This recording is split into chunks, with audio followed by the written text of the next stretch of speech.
بسم اللہ الرحمن الرحیم۔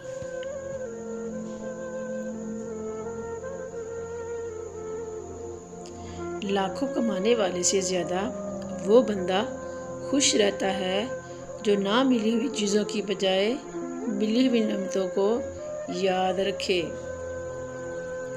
اتنا تکبر کس لیے صاحب؟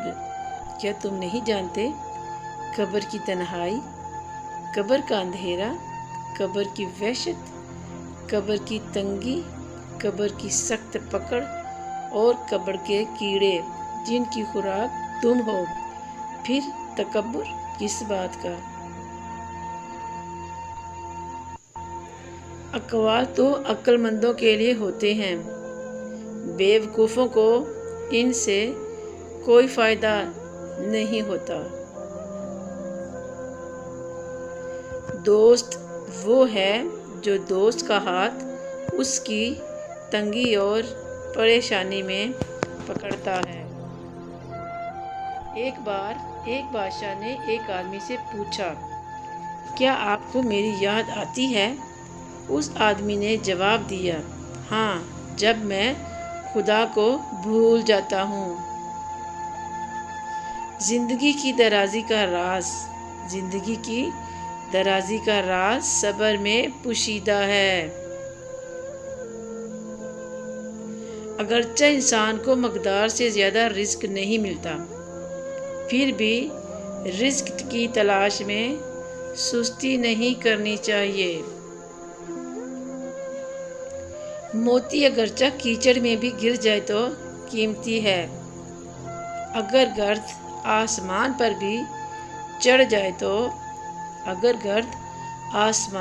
چڑھ جائے تو اس کی قیمت نہیں ہوتی۔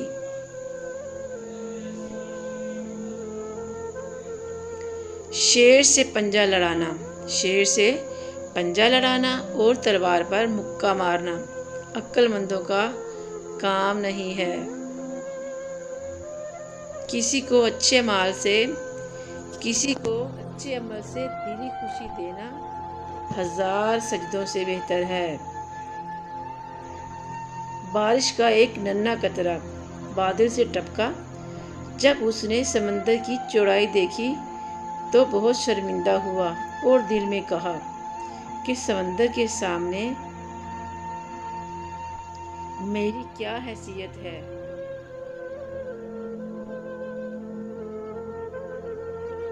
اس کے ہوتے ہوئے تو میں نہ ہونے کے برابر ہوں۔ جب اس نے اپنے آپ کو حقارت سے دیکھا تو ایک سپی نے اس کو اپنے منہ میں لے لیا اور دل و جان سے اس کی پرورش کی۔ تھوڑے ہی دنوں میں وہ قطرہ ایک قیمتی موتی بن گیا اور بادشاہ کے تاج کی زینت بنا۔ بس کبھی بھی خود کو حقیر نہ سمجھو، کیونکہ اللہ نے کوئی چیز بھی حقیر پیدا نہیں کی۔ تقدیر اسے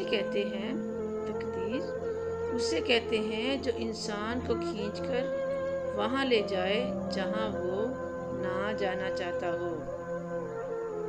اگر کسی کو تھوڑے کھانے کی عادت ہو تو وہ سختی کے دن آسانی سے گزار لیتا ہے، اور اگر فراغی کے دنوں میں تن پرور ہو تو تنگی میں سختی سے مر جاتا ہے۔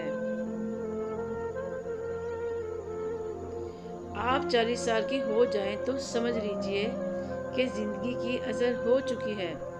اپنے اخلاق، کردار اور آخرت کی طرف توجہ کیجئے، کیونکہ عصر اور مغرب کے درمیان زیادہ تاخیر نہیں ہوا کرتی۔ نیک نظر آنے سے بہتر ہے کہ نیک بننے کی کوشش کی جائے۔